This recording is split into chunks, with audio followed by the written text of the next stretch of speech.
Welcome to the podcast. And y'all ask, what I'ma talk about with y'all ass? Everything from Nostradamus, Lil Pump, all the way down to Donald Trump. But black issues will be always at the forefront. Hoodies, I know that's just what y'all want. Black life, black love, all of the above. It's King Rashidi hoodies, isotone gloves. I'm ready, it's Rise, God King. Rest in peace to the God Queens. Hey.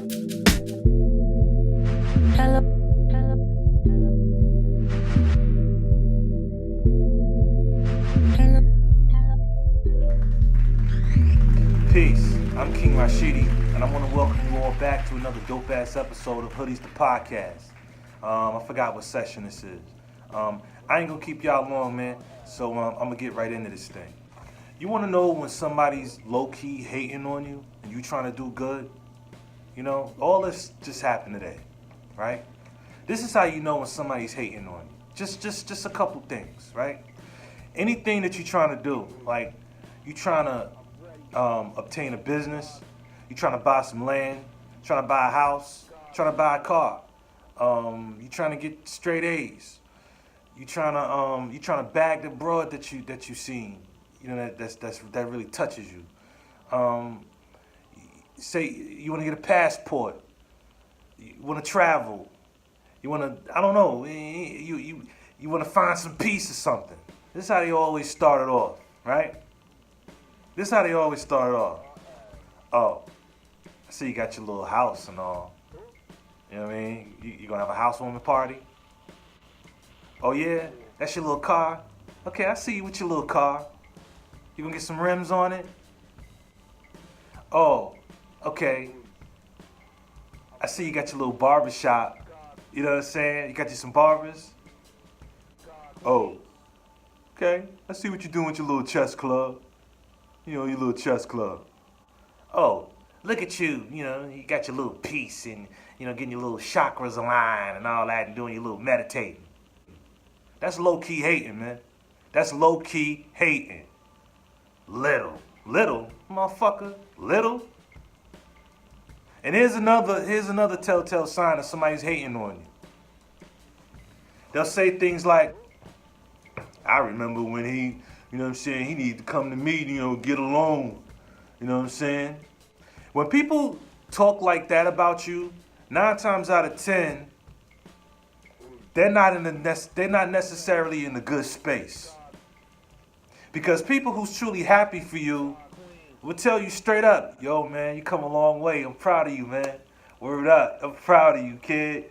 You doing big things, man. Yo, I see you, sis. You shining. You doing. Mind you, these people, you sleeping on their couch. Sleeping on their couch, eating their food, and didn't have 2 nickels to rub together. And they happy for you once you get you something. Or once you've been able to obtain some sort of peace or business. Watch out for them, man. So when they're not happy for you, oh yeah, they always want to bring up your humble beginnings. Almost underline, it's an underlining little aura about it saying that they think you owe them something. And they want that shit. You know why? Because they're not doing too well. Beware. Beware of that. Which brings me to Facebook and Instagram.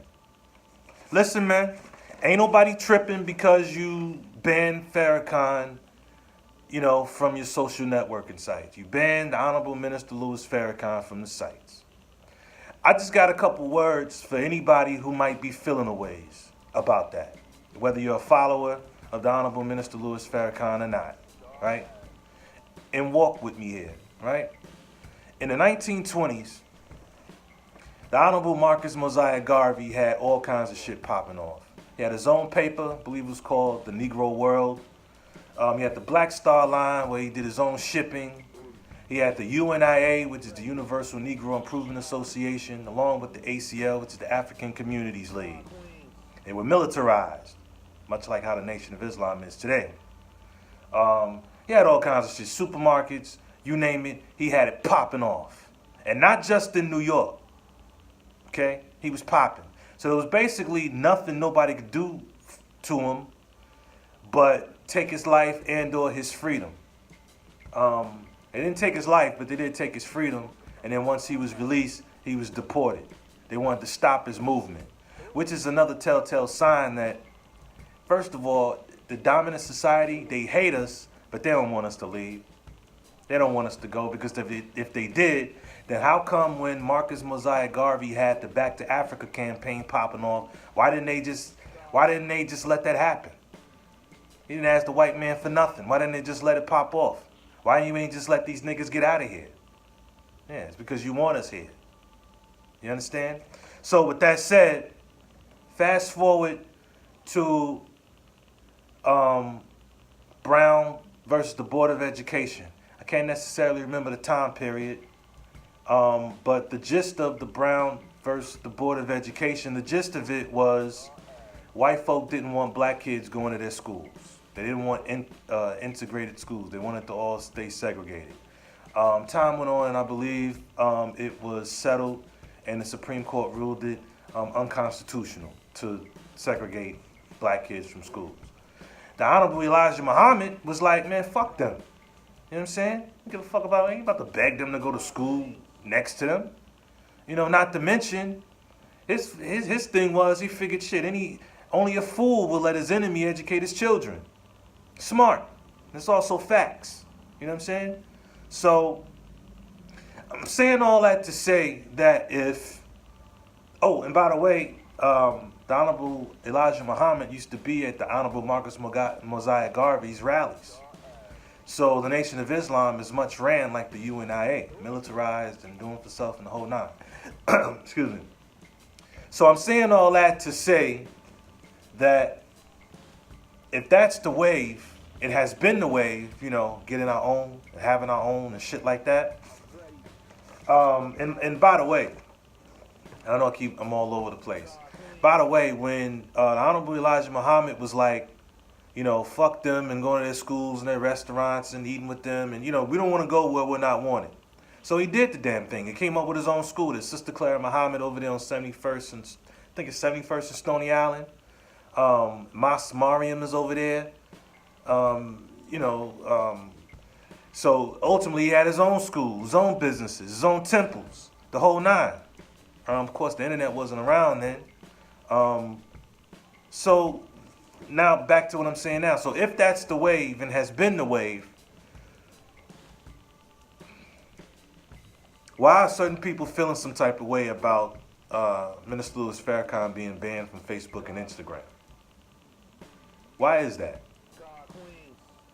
Because I seen this good sister on Facebook had reposted something about a rally, rally around the Honorable Minister Louis Farrakhan, which is, which is a little weird, because I was under the assumption that we already rally around Minister Louis Farrakhan. You know what I'm saying? Like, I seriously doubt 1.5 billion people, including myself, showed up at the 20th anniversary of the Million Man March because we don't rally around Minister Louis Farrakhan. So, I admit, I didn't tap and then read the article. I just, thought, rally around them.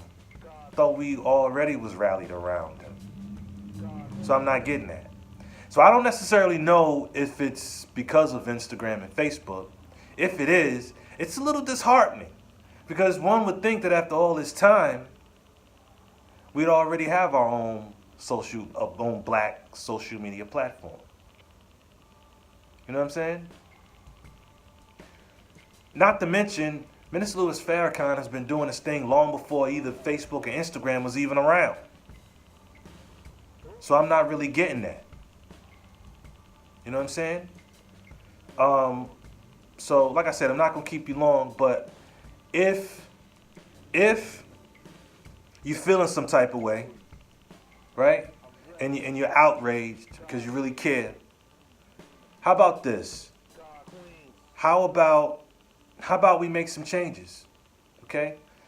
For example, if you dig my content and content like mine, here's somewhat of a solution for you. All right? Check it out. Got a couple notes I jotted down here. If you dig my content, I want you to do this.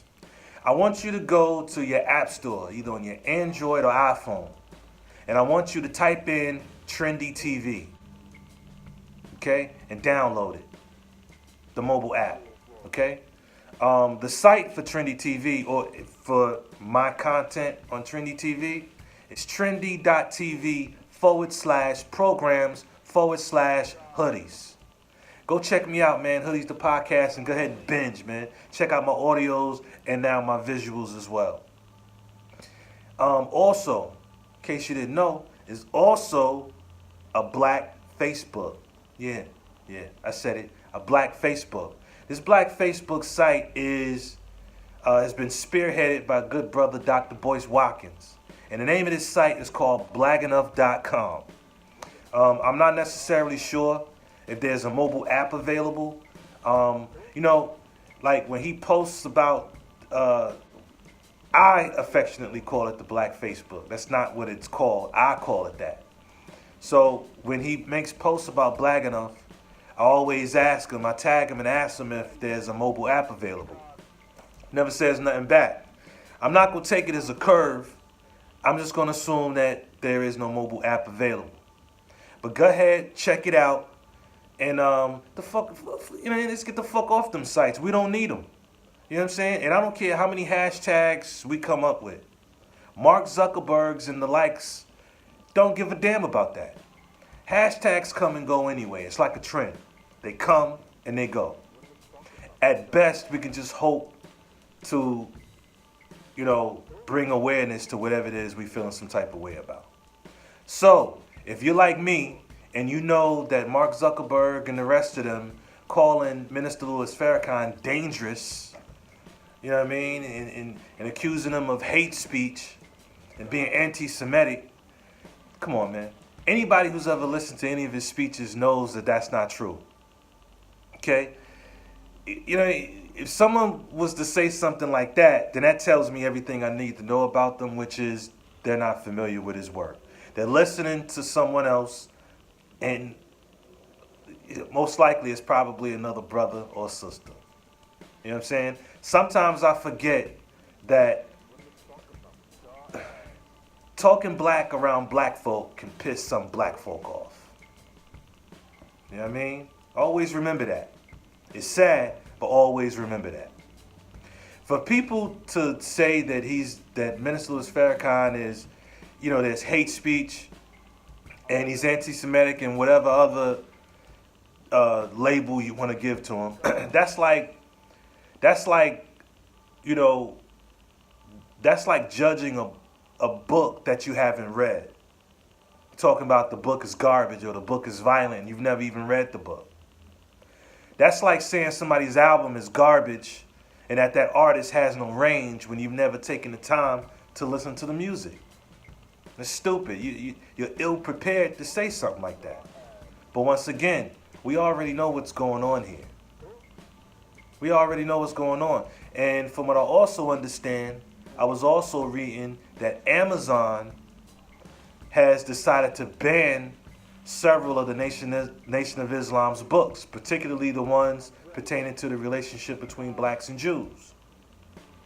So, to me, none of this is surprising, but if anything, it's just another reminder of how we need to get our own. That's actually been the wave, that's actually been the rhetoric. You dig what I'm saying? So, also another website, the Nation of Islam has their own website. It's the NOI.org. Go ahead and go to that site for further, links to whatever else they may have popping off. They've got the infrastructure, so I'm sure they got something popping off. It's just I don't have that information, with me right now. So look into it and dig deep, man. Word up. And before I get out of here, how about some alternative hashtags? Right? Facebook and Instagram. How about hashtag eat a dick? Hashtag create our own. Hashtag we don't need you. Hashtag we got our own. Hashtag the Black Facebook. Hashtag Trendy TV. Hashtag Hoodies the Podcast. Because, listen, we don't know what Twitter's going to do, and we don't know what YouTube's going to do. Let's get our own. It's time, man. Let's make that shit happen. You dig? I'm King Rashidi. This is Hoodies. Peace. To the podcast. What do we talk about? Who? Always the forefront.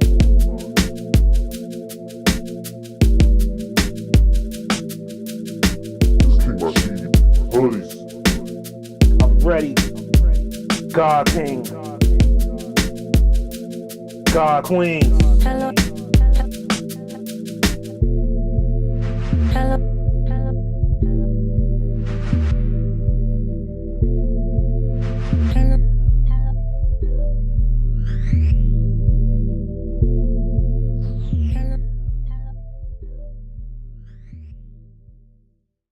You know what, man? I miss my brother. And I'm not talking about Cool Ass Ross, who, you know, I consider my brother from another mother. I'm talking about my biological brother. You know what I'm saying? We used to be mad close when we was little. When we was younger.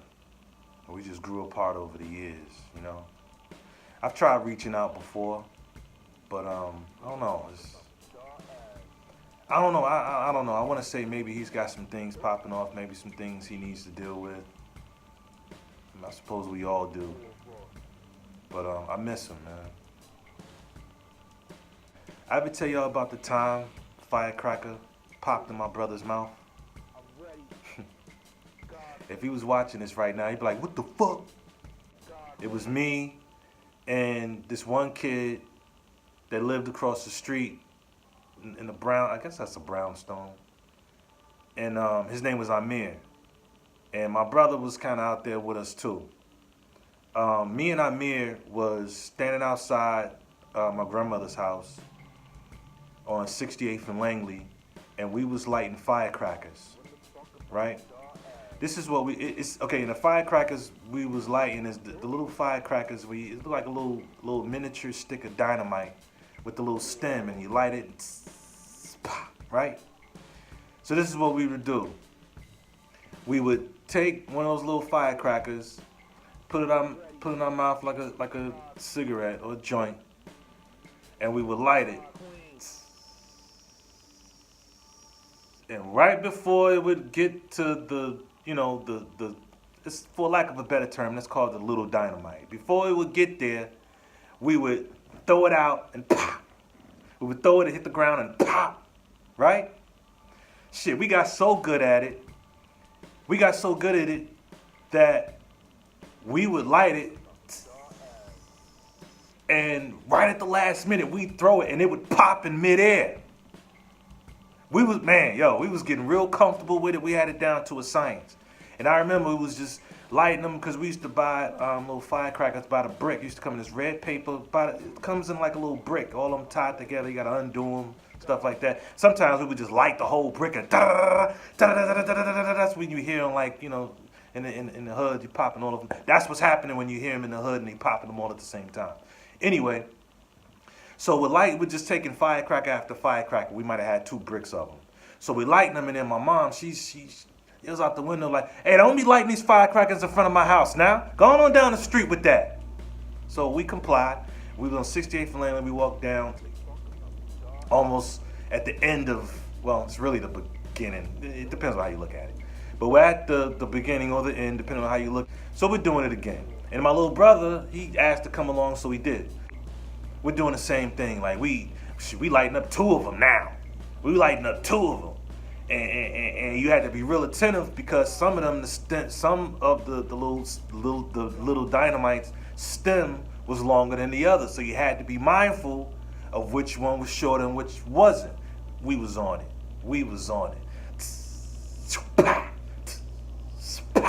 And Amir would do the same. So, one time, my little brother decided that he would get in on the action, right? So he lights a firecracker, emulating what he sees his big brother and his boy Amir doing. So shit, I might have even lit it for him. It was something so long ago. I might have even lit it for him.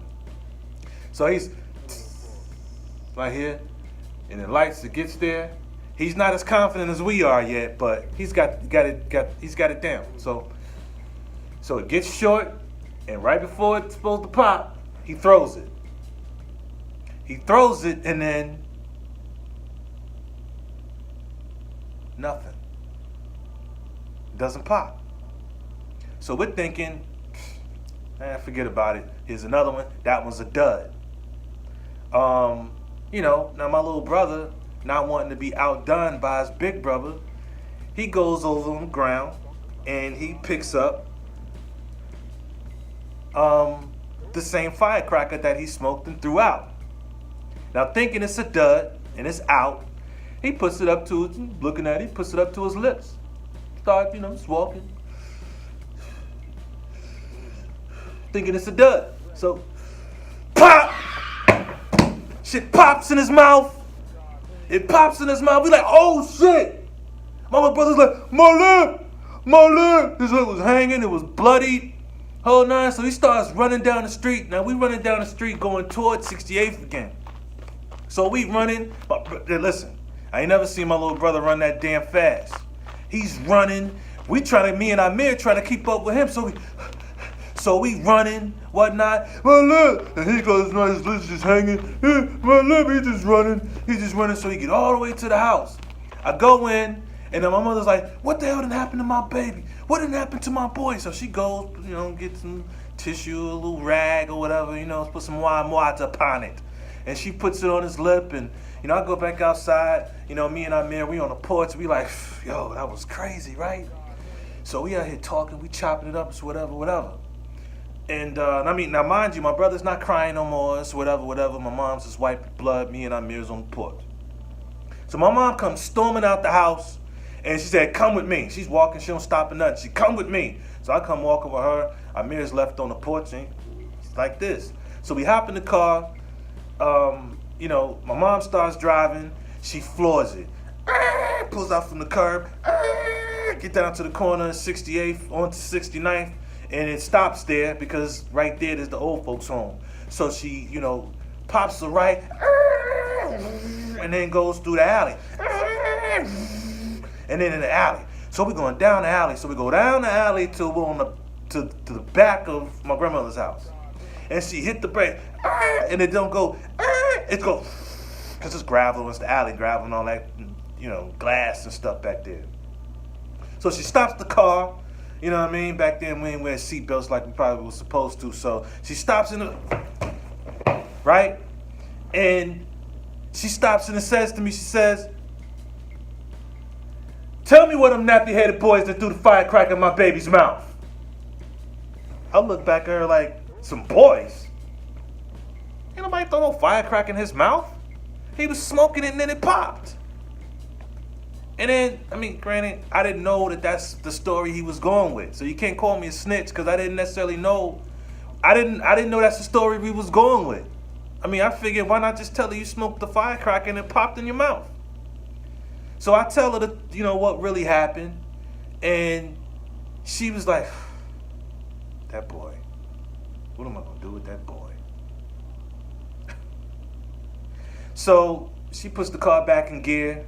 We drive, she's coming out of the alley, you got to blow the horn because, people might be walking. So we pull back, on to 68th and Langley. By this time, my brother's on the porch with Amir. No Band-Aid or nothing. I guess his lip was a little swollen. So she, gets out the car, walks in the house, and she just looked at him, shook her head, and goes in the house. He looks at me like, you told her, didn't you?